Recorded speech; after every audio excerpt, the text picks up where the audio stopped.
idan ka ga mutum yana cewa wai babu wanda ke da tabbacin makomarsa, ya ce wannan jahili ne.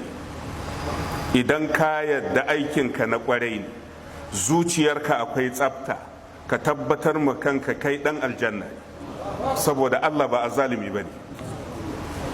duk wanda ya ce babu wanda ya tabbatar da makomarsa, babu shakka al'amarin gaibi yana wajen Allah. amma abin da Allah ya tabbatar mana abubuwa guda biyu ne, alamomi na tsira guda biyu ne. ka dage kana aiki, idan kana aiki wanda Allah subhanahu wa ta'ala ya umarni ya dace da sunnar manzon Allah, zuciyarka akwai tsafta, to ka daina shakkar Allah subhanahu wa ta'ala zai kai ka gidan aljanna.